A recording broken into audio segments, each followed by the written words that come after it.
Ladies and gentlemen, thank you so much for joining us this evening. I would like to say thank you to our partners at Chicago SHRM for your continued collaboration and partnership.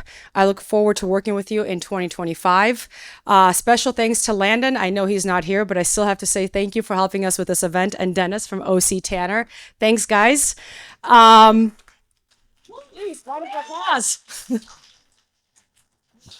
I'm excited to also thank ProMan, our parent company, and Jill, our CEO, who's actually not here today from ProMan, for all of the support. And ProMan team, thank you for being here as well.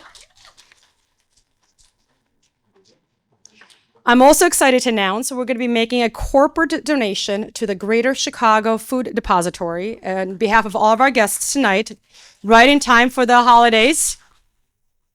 And without further ado, I'd like to introduce Ryan Clark, the CEO of PeopleShare, and Rishad Tobaccowala, who's not only a renowned author, but also the former Chief Growth Officer of Publicis. Gentlemen, I'm excited because tonight's conversation is going to be Rishad introducing us to his upcoming book called Rethinking Work, perfect for this crowd. Talking about the future of work. Now, any other questions that you may have, we will have a Q&A at the end of the actual chat. Again, thank you so much all for being here. And everyone from PeopleShare, ProMan, and Chicago SHRM, thanks you. Enjoy the evening. Thanks. Yep. Can everybody hear me? It's a great start, eh? Rishad, since it's a fireside chat, I'm going to just throw you right into the fire here. You bet. And so I've read your book, but the book is not coming out for a little bit. Would you mind giving everybody an executive summary of the book? But I'd also like you to talk about what inspired you to write this book. Sure.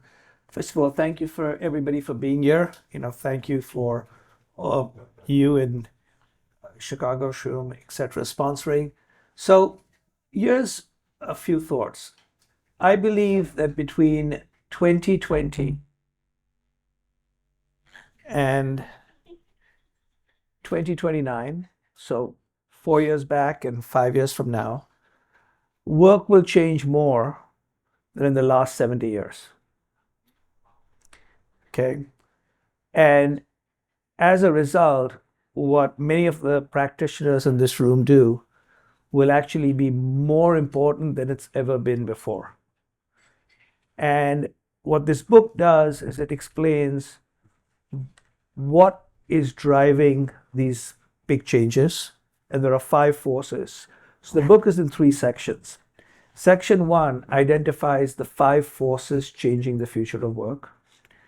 The second are 4 things that every company should be doing right away. And the last 5 chapters are how to prepare for the future, which is how to get prepared for 27, 26, 28, 29. What's also unusual about this book is it's written for every single person who works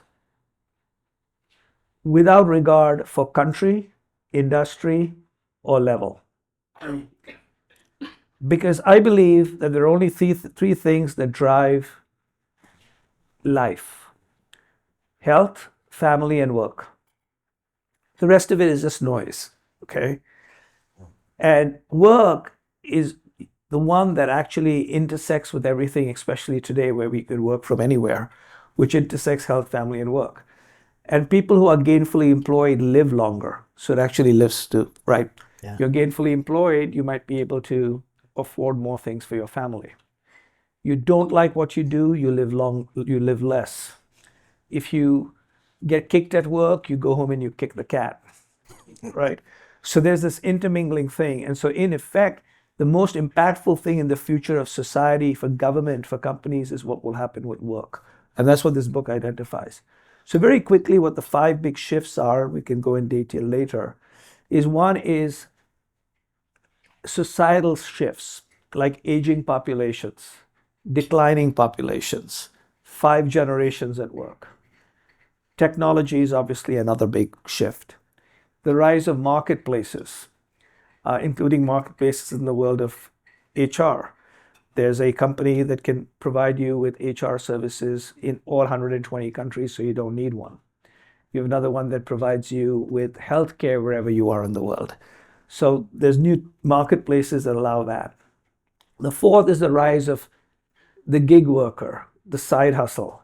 So in the United States next year, more people will be 1099s than W-2s. Wow. Okay, and people don't realize by the end of the decade, it'll be 70-30. So 2 out of 3 employees, quote unquote employees, will basically be 1099s versus W-2s. And then the long-term impact of COVID is not on where you work, but what people think about work. So I look at those 5, and then I explain to people, companies are fixated on getting people back to the office. It's like sitting on a beach and trying to move a shell from one end to the other and not seeing the 5 tsunamis that are coming to get you. Okay, and as I often tell people, even the question of getting people back into the office is the stupidest question I've heard. It should be, how do you maximize the benefits of in-person interaction? Which is a completely different question, right? So that's the first 5. Then the next 4, really about what companies should do, and there's everything from a fractionalized employee, machine-human coexistence, the rise of new leaders, the fall of old managers, and unbundling the office. And the final 5 chapters are about the 5 things that every individual and company should do, and those are a little bit more specific. So there's a chapter which might be thought of more HR oriented, but it's for everybody. It's called Retraining the Workforce. For a strategist and a CEO, it's rethinking what a company is. Like, why does a company exist? Okay, and what should a company be? There's a chapter on reorganization. There is basically a chapter on recalculating the financials, why the financials of how you look at employment and HR changes completely in the future. And then finally, what will the ecosystem of companies look like? And I make a prediction that there'll be more employment, but more companies, but every company will have far fewer employees. So there'll be companies will have fewer employees, but because there'll be more companies, you'll have actually more employment. And there'll be like what I call the whale and plankton. There'll be whales, but mostly the people will be planktons. Companies will be planktons. So that's what the book is about. So that's the key. And I wrote it primarily because I didn't think anybody actually was understanding what was going on. And in my previous life, before I became an unemployed, starving author, I had a pretty successful career in another part of the world where I worked globally for a 100,000 person company managing strategy and growth. And in that time, and then since that, in the last 5 years, I've worked with, talked with, spoken with over 150 companies around the world. And my whole stuff is they're struggling with something which is very clear. And I'm listening to them, but they don't seem to be knowing exactly what they're struggling with. And what they were struggling with is that their business models were no longer relevant. The way they were organized and running things was no longer relevant. And in some cases, they themselves were no longer relevant. Okay. And so this book is, here's how you become relevant again. That's great. Awesome. So for the first time in U.S. history, there are 4 generations in the workforce. And when we were talking earlier, there was kind of an aberration to that. At your former company, there were 5 generations for the first time ever. For the people in the audience, how would you recommend that they bridge that huge divide that we're all feeling? So the divide is driven there are 3 big divides that are happening now, and I'll give you what are approaches to take. So this book gives you approaches and frameworks. It doesn't provide a specific answer to an individual because I'm too smart to recognize that I don't know anything about a specific company, industry, or culture. But it says if you follow this, it's more likely you'll come up with the right answer versus the wrong answer, right? So the big issues really are the following. If you look at someone who's my age, I'm a baby boomer, 66%, I'm going to keep this in the US, there's different things around the world, but 66% of people in the United States who are baby boomers believe in capitalism. 22% of Gen Z believe in capitalism. That's number one. Number two, 76% of people who are under 32 in the United States dream is to work for themselves. Okay? And get this, 2 out of every 3 people who are Gen Z who have a full-time job have a side gig or side hustle with which they make money. So when I go to a board and I basically say, do you know this? They said, nobody told us. I said, you realize why getting people back to the office will never work? Once I give you those 3 numbers, it's never going to work. Okay? Because A, these people have already started doing other things that make money. And they say, how dare they do that? I said, they're not your slaves, people. Okay? Get over it. Just be right. And they also question, so there's that. And then the older people say, you younger people, you don't pay your dues. And the young people say, why? Okay? So there's a very interesting fundamental change there. So the idea really is the following. I believe that we have to recognize that we need to have nuance. You know, to me, the biggest joke about what Amazon did with 5 days a week in the office, there are 3 things that are a joke. And I spoke at Amazon, to Amazon New York, and after I was done, they started cheering and hooting, okay? Because I'm unemployed, no one can fire me, so I just say what I say, right? And I say, hey, listen, if you want to basically get rid of middle management without severance, you would do exactly this. You would force people 5 days a week into the office. Because I'll show you statistics that the people who most want to work from home are middle management. And the reason is because they have children. Or they're looking after aging parents, and therefore they stay far away from home. Young people are fine, and senior people always manage the companies from a plane somewhere else. I was rarely in the office, so telling me to be in the office to manage people is pretty ridiculous. I was traveling in planes all over the world. So I said, if you want to get rid of middle management, so I said, what your company was going to soon say is they don't like middle managers, which happened 3 weeks later. Last week, they basically said, I'm coming after middle management. I said, that was their way of getting rid of severance. The second is, what does Amazon particularly say they're really good at? Personalization. How come they have a strategy that fits everybody at the same time? They had one size fits all for a company that claims personalization, which basically means you're internally you have no integrity. And I said, third is, if Jeff Bezos was going to stop the company today, would he basically build massive, expensive real estate in Seattle and move body parts up and down? And people said never, and they started yelling and screaming.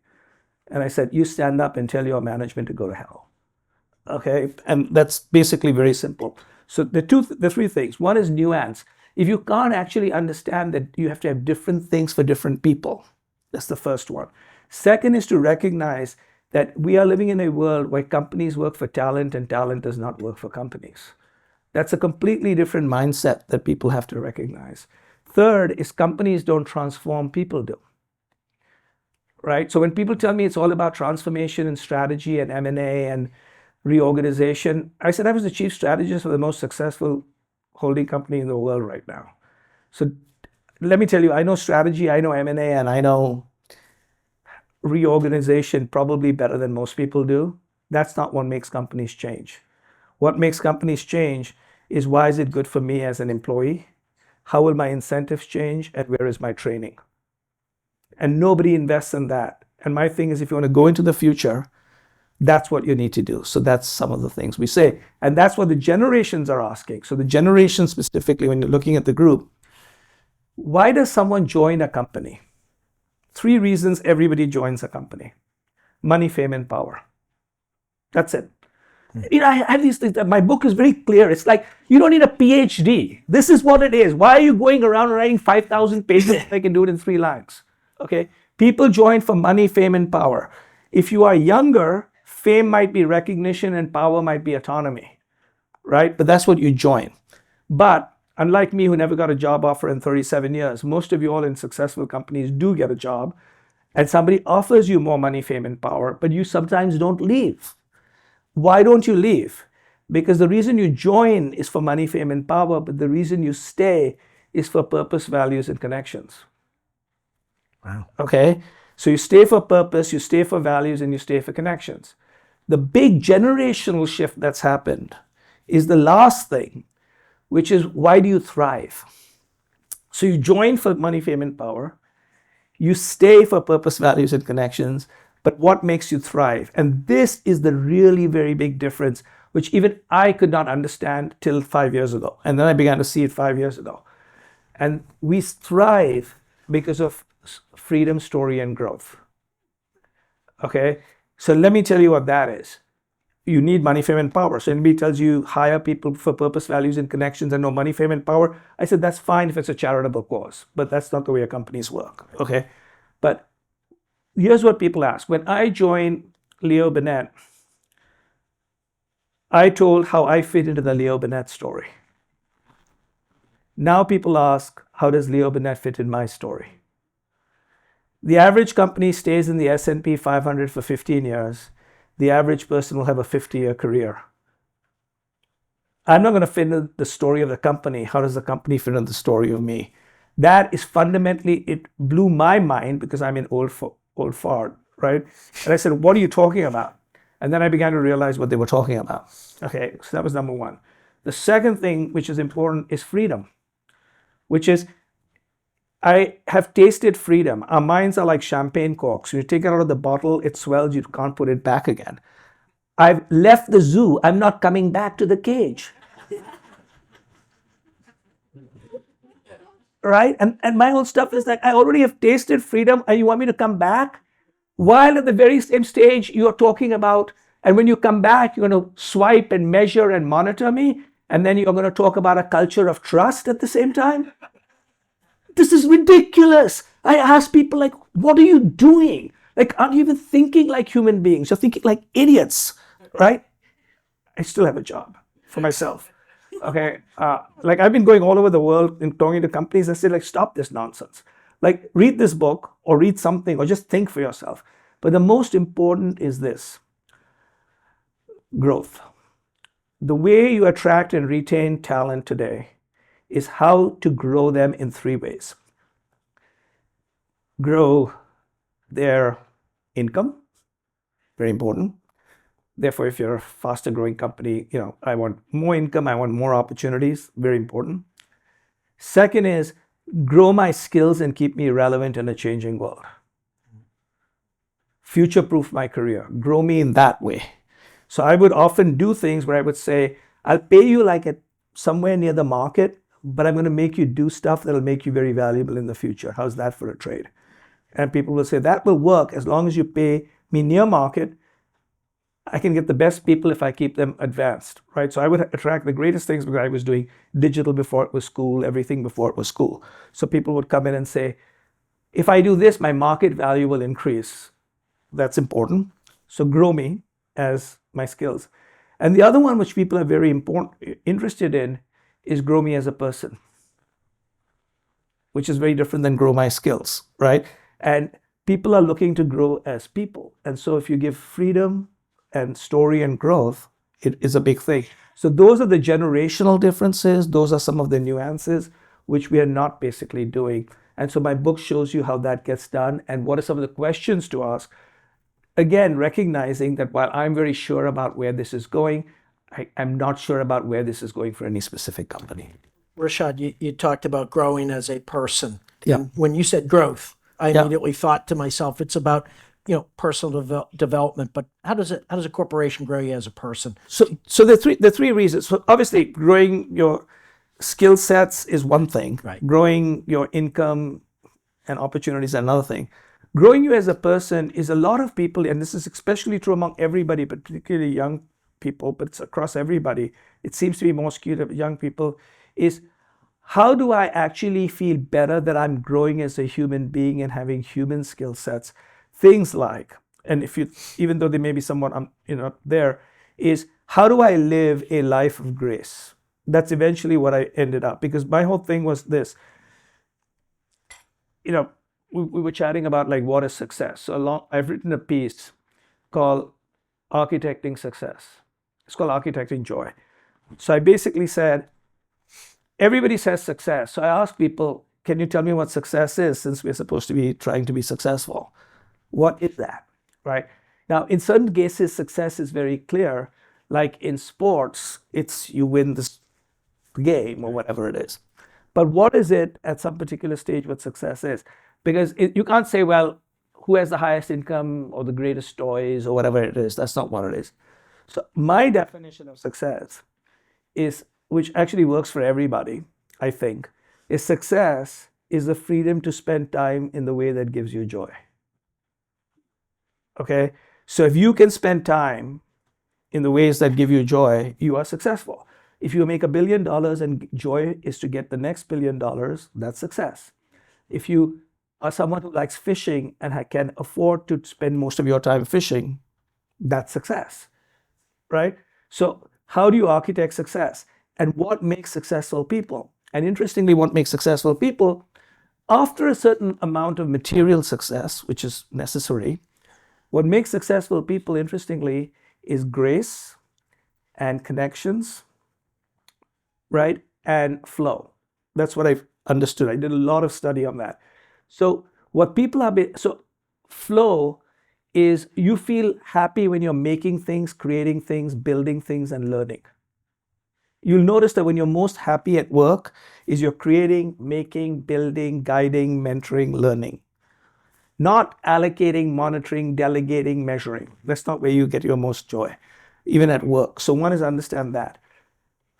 But, connections are, do I feel connected to a higher purpose? There's spiritual connections, and then there's relationship connections.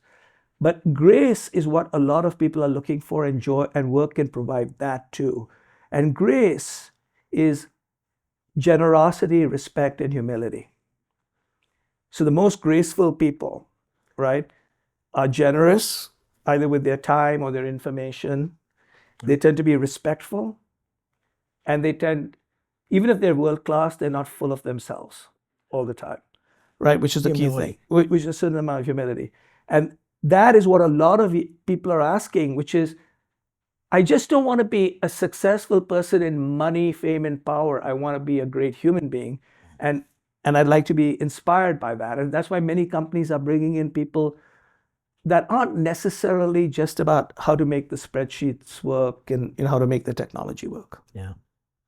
Let's change gears and talk about commuting to the multiverse. Mm-hmm. And there are multiple universes and multiple dimensions. And, it was a great chapter, right? But broken down in simpler terms. I thought I was a sci-fi chapter for a second there, but then you really broke it down. Can you break down commuting to the multiverse in HR terms and what it means for the employee?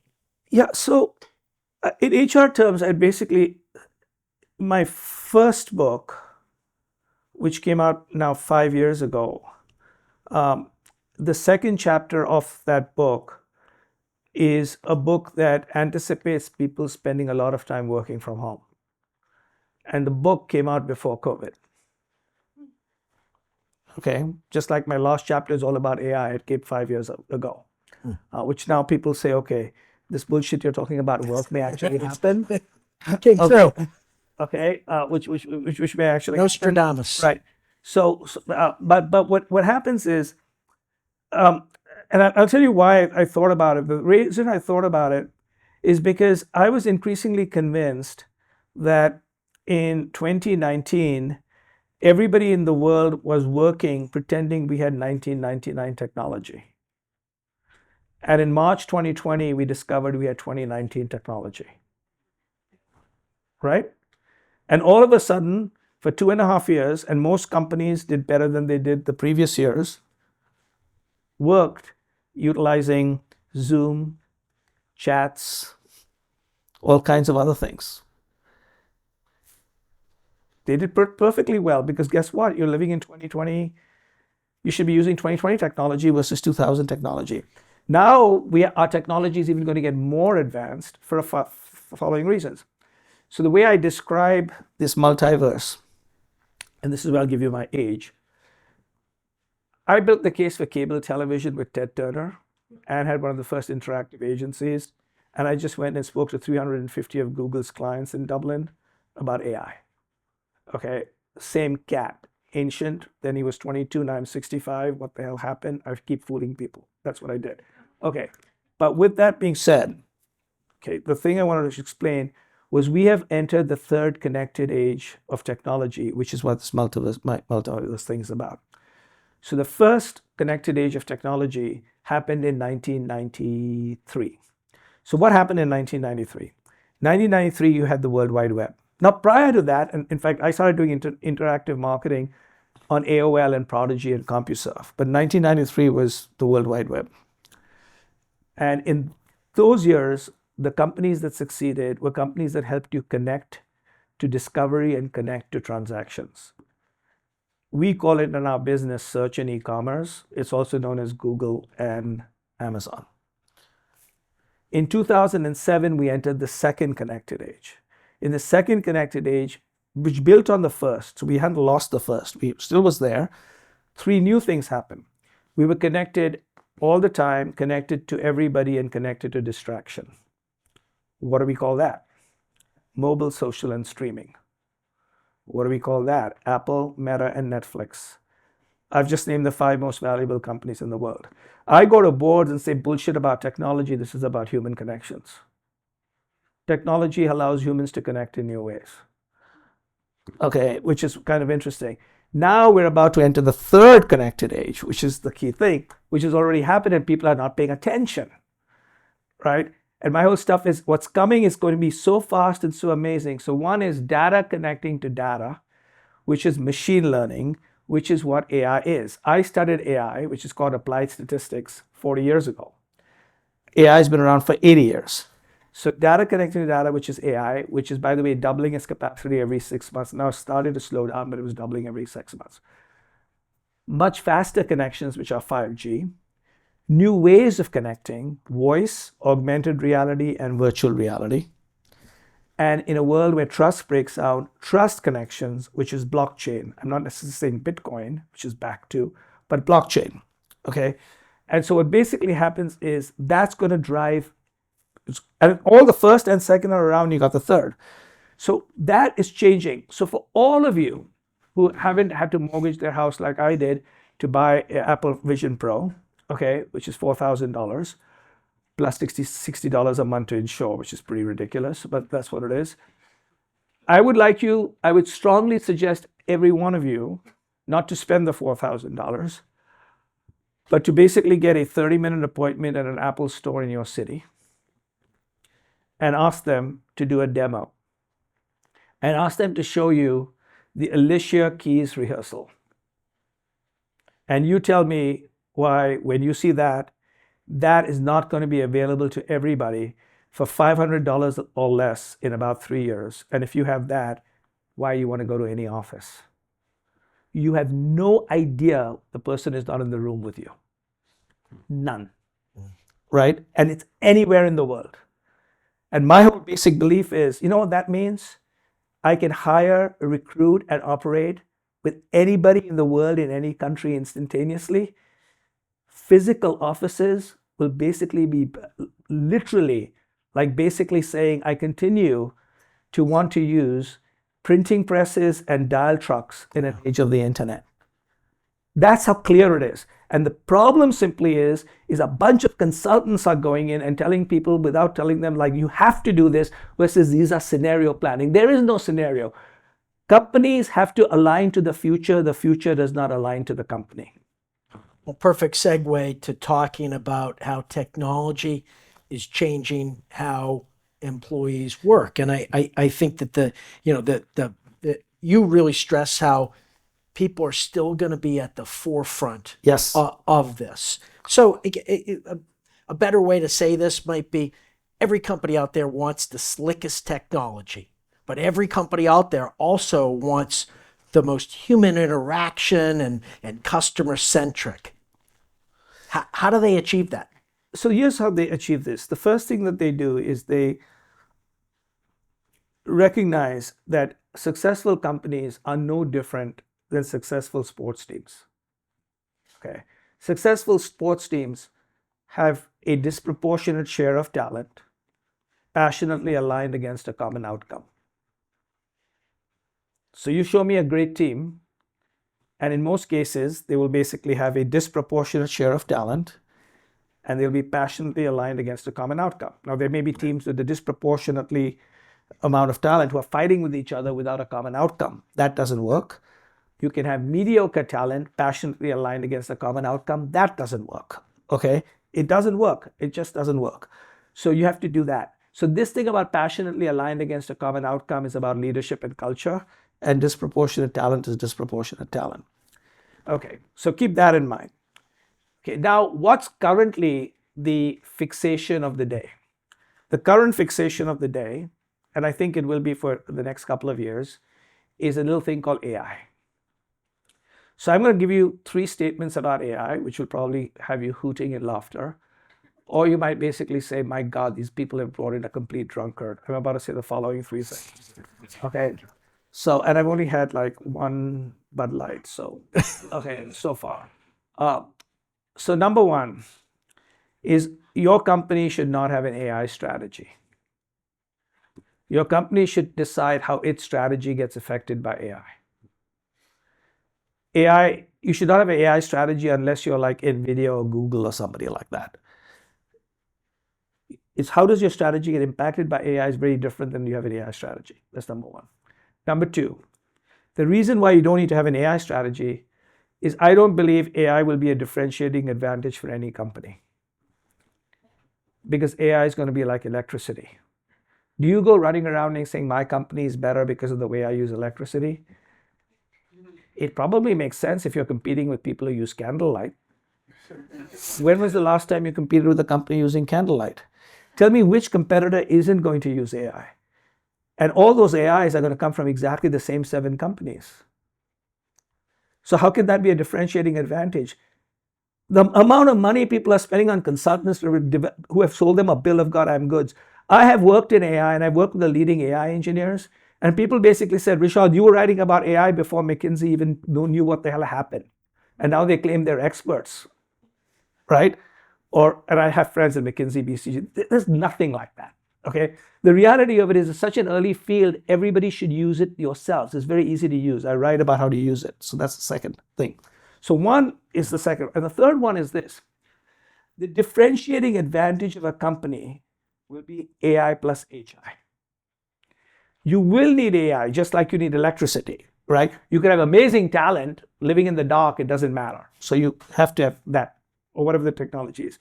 HI is very interesting. So I don't believe AI should have been called artificial intelligence. If I had named it, I would have called it augmented intelligence, but I can't call it that. So HI is not just human intelligence. HI is human intuition, human insight, human imagination, human invention. Okay, so I believe that the biggest mistake companies have made is thinking that people are costs versus assets. Okay, if you cannot think of people as an asset, you should get the hell out of being a CEO of a company and go somewhere else. Okay, because my basic belief is people are an asset, they are not a cost. To a great extent, and that's going to become clear in this modern age. Yeah. Well, I love the oversimplified analogy of AI is not going to be a differentiator. It's like electricity. Everybody has it. So it's going to be kind of an equalizer. Yeah. That being said, so that's a great analogy. I think that assuaged a lot of people's concerns about AI because it's just the world is rife with fear about this. But AI is still going to change a lot of industries. Yes. So how would you... What industries is it going to change? How is it going to change them? And how do the HR professionals allay the fears of those people that are coming to them saying, "Hey, I'm not on the AI train." So you're a thing. So I'm gonna give you an address, and this thing is they're giving you my book for free. So my book is for free. What I'm about to tell you, it's not for us for free. It's for them for free. Yeah. Thank the Lord, because I get my $2.50 each time. Okay, I have to pay for my Uber. Okay, but here's what I would do. Let me give you an address. Okay, it's my first name, which is Rishad, R-I-S-H-A-D. I'll explain to you why I'm giving it, because my answer will be about that. rishad.substack.com. So rishad.substack.com. You can go enter in your phone and you can put in your email. It's 100% free. There's no advertising, no promotion, no affiliate marketing, nothing. It's read by 30,000 executives, including 350 CEOs around the world. Okay, it's free every Sunday. And I've written for 222 Sundays in a row. I reach more people than Ad Age and Adweek reaches for CEOs and CMOs. And I sit by myself. Number one is I use modern technology because I believe scale is people. Scale is in hordes of people.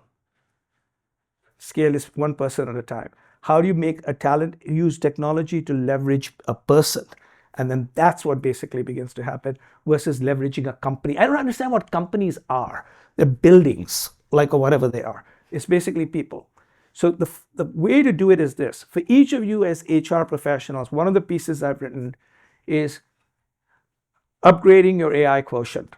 And it's basically how I would encourage people to upgrade their AI quotient. And I basically say, here's what you should be doing. Here's how you should be doing it. The whole thing is free from me. And then I say, if you have no money, here's what you should do it. And if you've got $40 a month, here's how you should do it. So I do the $40 a month version, but I also show you the free version. Okay. Here's what you should look at. Here's what you should read. Here's what you should be experimenting with. Here's everything. And I say, if you spend an hour a day for the next 30 days, you will be pretty good. Then you have to keep going. Okay. So my first thing is you cannot outsource learning to anybody else. You have to do it yourselves. And this is, I'm not saying I'm the only teacher, there are lots of other people, but it just gives you, I'm pointing you to teachers. I'm not the teacher, but it's like, what the thing is. That's number one. So the first thing is every one of you must embrace AI. The second is once you embrace it, you start beginning to think, how do I adapt my organization? How do I adapt the way I work? How do I adapt my group to what it needs to be done? And the third and last one is where will I complement AI and where will AI complement me? So ask that very simple question. I've embraced it, I've adapted it, I've complemented it. Now here is the biggest challenge for you all, and this sometimes requires some alcoholic libation, right? Or getting some gummies or whatever it is. But this is, I strongly encourage this for you all, okay? Get your little groups together once you've done a little bit of the learning and think about that AI is going to do three things. One is what it's going to basically do is it's going to increase efficiency. So anything that's wrote or done by machine will be done much faster. Okay, so to give you an idea, the modern AI beats human beings in the law school test 99% of the time. The modern AI basically gets a A- in a Wharton advanced financial course. And it's just getting better. So what tends to basically happen is just getting better. My daughter, who's a screenwriter, she'll take a script, put it into AI, then ask it to also read and watch. Watch means it'll read the script of industry or succession. And then say, take my thing and make it in that thing. And 15 minutes later, she has 3 different scripts. Wow. Okay. And then she modifies it even further. And so what tends to basically happen in any business, it is remarkable how you turbocharge, which is one of the reasons why I believe companies will have fewer people. Okay. Absolutely, it'll have fewer people. But because there'll be more opportunities, more people, more companies form. When I was at Google, I worked with them and they basically said, Rishad, we are going to see 20, 25 people, companies with $1 billion of revenue. Okay, a combination of technology and marketplaces is going to basically allow that. So one is to basically think about, so when you think about it like that, now think about efficiency, think about effectiveness. So in the advertising business, efficiency is how do I basically do my media buying faster? Okay. Effectiveness is how do I basically do my different types of creative faster. That's all going to be well and good. But the real challenge for you all, and this is where the real opportunity for HR professionals is existential change, which is, can I reimagine my company versus reimagining how to do things faster and cheaper? Let me explain to you why. When the digital age came in 1997, 1998, I gave a talk to the newspaper publishers of America. And I said, ladies and gentlemen, stop looking at each other. Your biggest threats and opportunities come from outside the newspaper industry. And I would specifically ask you to look at a company called Google. And they laughed at me. 3 years later, Google was bigger than the entire newspaper industry.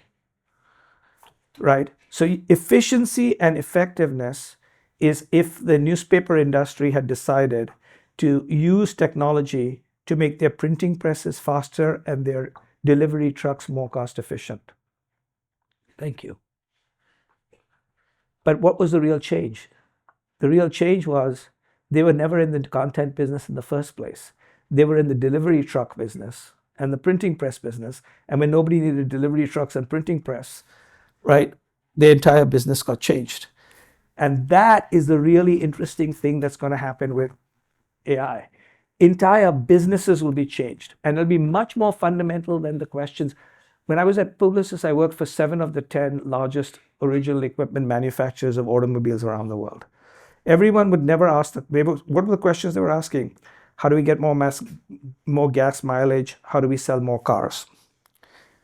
Where did all the wealth creation come from? 2 companies that ask completely different questions. Is the future about internal combustion engine, or is it about electric? Is the future about hardware, or is it about software? Is the future about owning cars, or is it mobility? See the market valuation of Uber and Tesla compared to everybody else. That is really what you have to do. And in order to do that, that is where HR is going to be very important, because in effect, it's rethinking people strategies, because this is going to be about massive change of people. And to me, there are 2 parts of HR. I mean, there are many parts of HR, and I work very closely with HR or talent or people or learning and development, whatever you call it. I truly believe that the big thing in this is there's a part of HR which is about process, which is very important for legal regulation, etc. But there's another part of HR which is about talent and talent reimagination. And that part is going to grow more important. I want to get to how much time do we have? Okay, good, because I want to get to this question. Fewer employees, but fewer employees that are working fewer hours. Yes. So you got fractionalized employees. Yes. You put companies in 3 buckets: ones that are already using them, ones that know that they're gonna change quickly, and then you got the bucket where, and I might be in this bucket. What is a fractionalized employee? So, one of the reasons, that I was excited about what you all are doing is because, interestingly, you all are potentially, assuming that you all don't mess it up, are sort of poised for where the world of work is going, which is increasingly fractionalized. Okay, so I have a chapter in my book on, right now there are 4 types of, companies will combine 4 types of employees. Today they combine 3 types of employees, but they'll combine 4 types of employees. So one is the full-time employee. And I anticipate that that's going to be less and less and less. Okay. The second is the freelance employee. The third is the contract employee. And I also suggest there should be a 4th one, which I call the fractionalized employee. And what a fractionalized employee is, it's actually an employee of the company who basically works either 50, 60, 70, 80% of their time. They get 50, 60, 70, or 80% of their salary. If they're eligible for bonuses, that. If they're eligible for equity, that. But they get 100% of healthcare. Okay? And at the end of at the end of every year, people are basically just like they asked which HMO PPO you want to sign up for. Do you want to sign up for 100%, 60%, 80%? And obviously you can say who's eligible, etc. Now, why is that important? The reason that's going to be important is 3 reasons. I think AI is going to reduce the need for number of people, but it's not going to necessarily reduce the need for different skills, right? And so the idea basically is I need 30% less people, but I need all the skills. So everybody, you're getting 100% insurance, 70% of your income. The other 30%, you can do whatever you want, but you can't compete with us. Okay. Let me ask you about, you think about a free agent, you Yeah. think about a mercenary, you wonder about the loyalty. Yeah, Is that a concern? So the difference is the reason for the fractionalized employee is primarily because they have loyalty, because they've got equity, 100% benefits, and they're an employee versus right? But the other one is you're going to have to combine all of these in different places, because what's going to happen is in a fast-moving world, you're going to require different skill sets. So you're going to basically, call you, we need these skill sets. They'll call somebody else, we need this skill sets. And as a result, it's how do you patch all these skill sets together to move forward? And there's a really interesting reason also. Remember I talked about some of the demographic changes? Now, every one of these things I experimented with when I was at Publicis, and I was somewhat fortunate because I was so senior I could break all the rules. Not like legal rules, but like it's never been done before. So I said, okay, we shall try it. Okay. So I was doing it, and I managed to attract and retain some of the best talent in the world by basically somebody wanted to start a gaming company.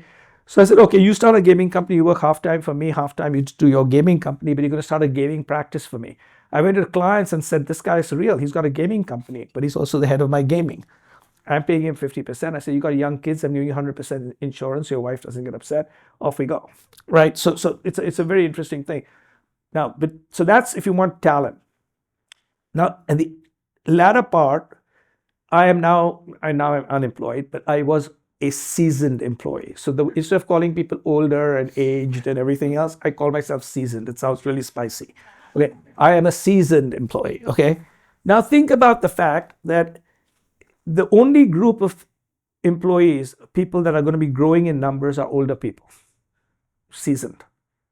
Many seasoned people, either for reasons of income or passion or everything else, will want to continue to work, but they may not want to work 100% of their time, right? This is a beautiful way. This is how I exited, quote unquote, Publicis.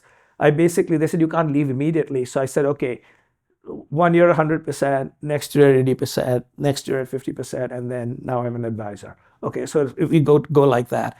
And it turned out to be good for everybody, but what tends to basically happen is you can keep things. So the idea really is to think simultaneously, not only why does it benefit talent, but why does it benefit the strategy of the company? Right. And those are the ways to basically sort of connect. And it's going to be very important for people. But the other one is there'll be parts in a career, people whose parents are ailing, people who have giving birth to children. Right. Okay, for the next year or year and a half, you work half the time, you get 100% of the insurance, and then you come back full time. But most importantly, what is the one thing that destroys morale in a company? Layoffs. Okay? For sure. Layoffs. Now, this is a way to prevent layoffs. You can actually reduce your entire payroll by 20 to 30% without doing any layoffs. Okay, which is a much more interesting way of looking at things. So it's a dual benefit. It's a dual benefit. It's what basically happens to me, it's flexibility. To you, it's agility, right? So it's a very interesting thing, and that's what a lot of people aren't looking at. So I always say, you have two eyes. Most of us look at it, one from the eye of the company and one from the eye of talent. Mary, do we have time for an audience question? And how much? 1, 2 questions? Okay. Perfect. So does anybody have any questions that would like to start with? Raise your hand. Young Travis Kelsey over here. Travis, you have a question? Hey, thank you for being here. It's been very eye-opening. I think other than getting my executive team this book and making sure that they read it, I'm just trying to think of some practical tips for how to take people that maybe were laughing at the Googles that are still laughing today. What are some practical steps of how I can politely give them the idea that. So you're at three particular exercises. They're in the book, but I'm going to tell you what those exercises are. So exercise number 1 is ask someone that if they were going to start their company again or start their career again today, what would they do? And assuming that there's no legacy costs, no sunk costs, they're just starting today. and then ask why that is different than what they plan to do tomorrow. So I speak to a lot of CEOs, and I basically say, madam or sir, if you were to start your company today, what would it look like?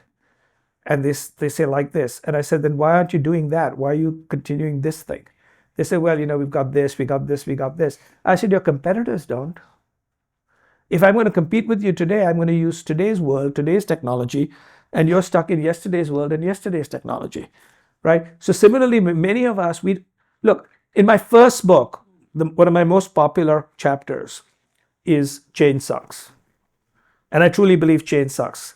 As I keep telling people, I worked for the same two bosses for 25 years. I worked for the same stupid company for 37 plus 5 years as an advisor, so 42.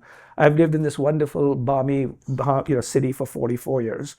And I met my wife 52 years ago. So when somebody comes and tells me change is good, I'll say, I'm happy, you can change. Right? When people come and say, this is a great bottle of wine, they say, let's share it. It's a great restaurant, let's go together. But when they come about change, the change is good for you, you usually do change. It sucks. It's horrible. I don't want to do it. But what I've learned over time is what change sucks, irrelevance is even worse. So it's not whether change is good or bad. It's bad. Okay? But it's not as bad as irrelevance. So those are some of the ways to sort of think about it. Right? That's one exercise. The other exercise is assuming that you were basically going on attack mode and trying to either someone was coming to destroy your company or you would go destroy some company. What would you do? Because I also believe that the most successful people in the most successful companies never get defeated. They decide to defeat themselves. Okay, and one of the biggest things that they decide to defeat themselves is they don't think outside the box and they don't hear other opposing points of view, which is particularly true in today's polarized age. Many of your leaders, and probably you all and myself, start to basically believe, because we surround ourselves with people like us, we see television that we like, all the algorithms are optimized to us. So we begin to believe that our flatulence smells like Chanel 5. Okay? And we've got to stop that. So one of the big chapters in my first book is the turd on the table. There are too many companies, people gather around the table, there's something brown and moist, they pretend it's a brownie, but it's a piece of shit, but nobody says so. Those are some of the things I'd say. Let's talk about the turd on the table and things like that, and you're going to have something very different happening. Good.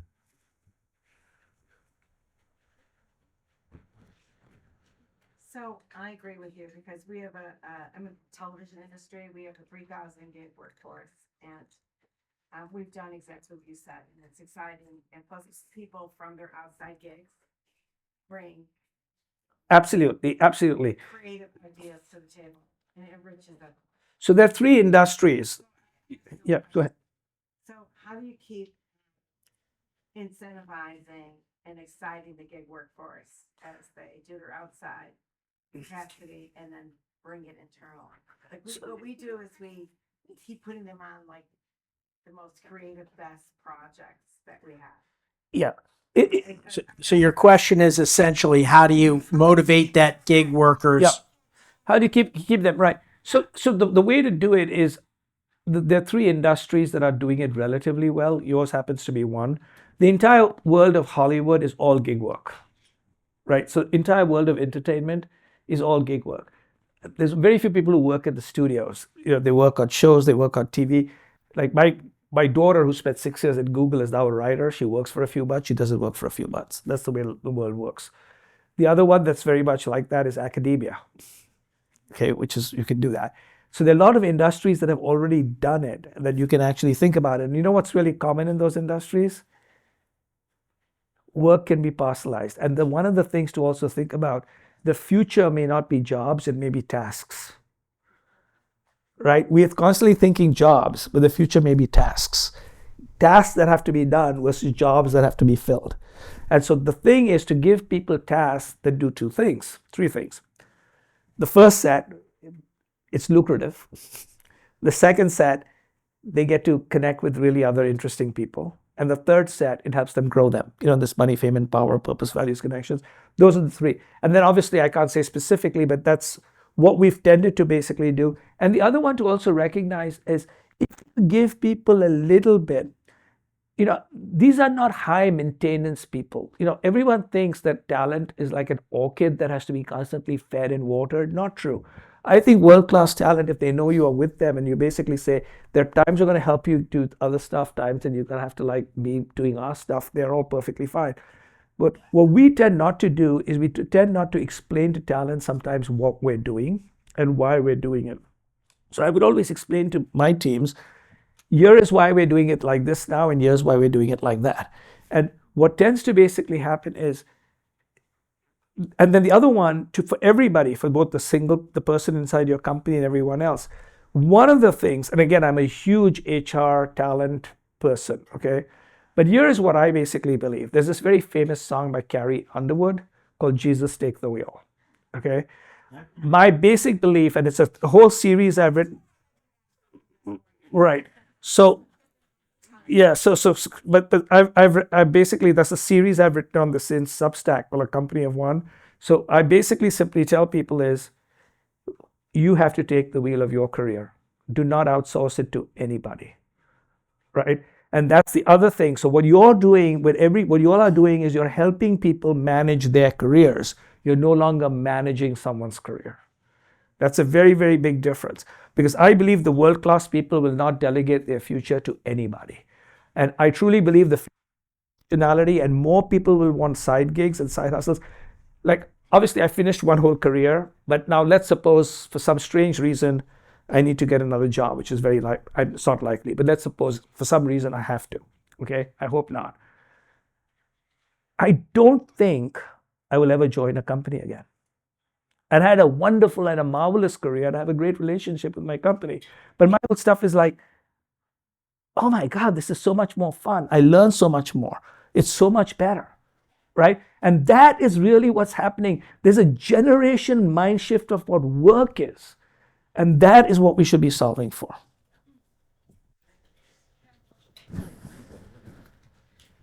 So much of what you talk about is inspiring on the talent side, but I work with a lot of HR folks who are just buried in compliance. And so much of their job is compliance. And the idea of allowing freedom to talent means you are now having to comply with a jigsaw of regulation and new labor laws and new employment laws. The idea of employing people in California makes people I work with cry. So you haven't touched on the burden of compliance if we're going to meet talent where they are. I haven't specifically in this conversation said so, but I have 3 or 4 pages in my book on the fractionalized employment thing that says here are things that you want to basically do. And what I do believe is what you need to do. Remember I said there are 2 eyes, you have to look at it.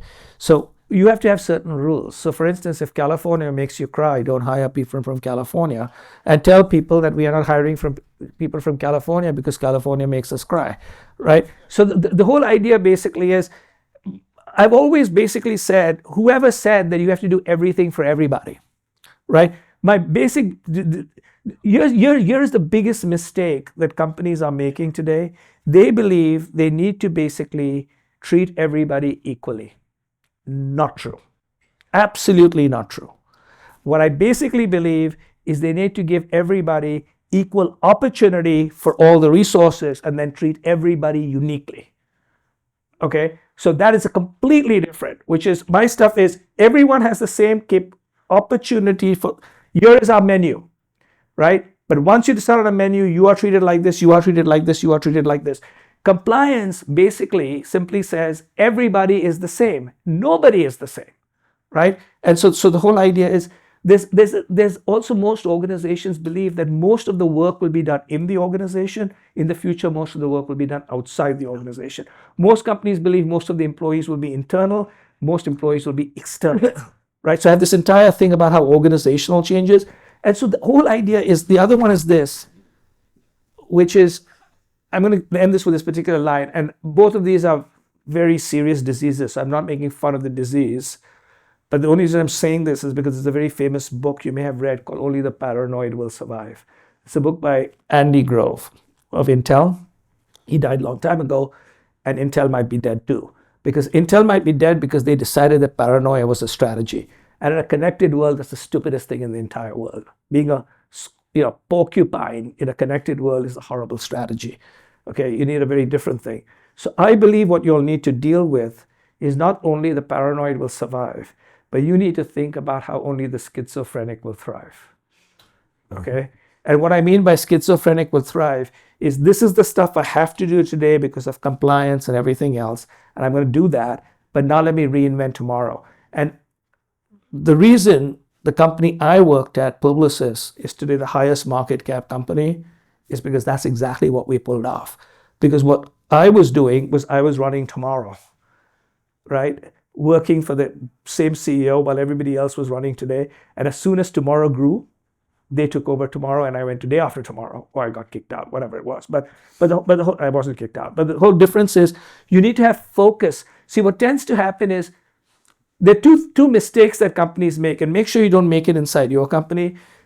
A, having a group of innovation people who happen to be people who your company doesn't know what to do with, so they put them in the innovation group, right? So I basically believe if you really believe the future, you should put 30% of your best talent against the future, even though it's 2% of your revenue.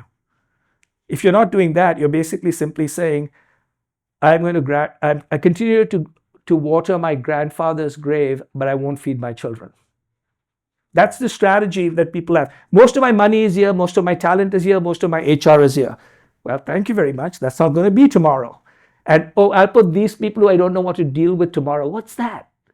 That's literally basically starving your children to put, water your grandparents' graves. That's the thinking, that's the schizophrenic thinking. So the whole idea of compliance is obviously important and very important, but how will compliance change? And then how does it change completely? The other one is also to think about where the rules change. So what tends to basically happen is AI is going to change every rule. And I will tell you one thing. There is absolutely no way that AI is going to be regulated. Zero. Okay, so if people are saying, I wait for regulation, it's not going to happen. Two reasons are going to happen. First of all, the recent elections will make sure it doesn't happen. But even if the other side had won, AI is basically a world domination race. China is not stopping. India is not stopping. Nobody's stopping. It's a global thing. It's a global domination race. And if you think you're going to stop, you're going to be left behind. So a lot of people say, we can't do this, we can't do this, we can't do this. And my whole stuff is like, obviously don't do stuff that'll put us in jail, but we have to figure out ways to do stuff. Rishad, I'm getting the side eye from Mary, and I want to make sure that, no, I'm kidding. I just want to make sure that we're respectful of everybody's time. So I just wanted to, Mary might have a word before we close out, but, I want to thank Rishad, but I also want to thank all of you. When I founded this company, I wanted to do something that was different. And this is one of the things that we try to do different as a traditional staffing company, is bring something back to the HR community. So the actual name PeopleShare, yeah, we are sharing people, but it's actually more of a mind share. And this is where we're trying to bring some value to you, the HR community, and all our partners. So just want to say thank you to Rishad. It was Thank you to you. terrific. Thank you to all of you. Thank you to all of you as well. Anything you wanted to add, Mary? Nice work. Nice work. Thank you. No, I just wanted to say thank you, everyone, for joining us tonight. Rishad, Ryan, thank you so much for an amazing chit chat and conversation. I think everyone in this room actually appreciated your insights. We're going to continue our cocktails, dessert, and coffee. So please enjoy the evening. And the rest is done. And get the book. Get as many books as you can so they buy them. You'll deliver the... Actually, just to go back to what I said, please make sure to input your shipping address in the QR code so that HarperCollins actually sends you a complimentary copy.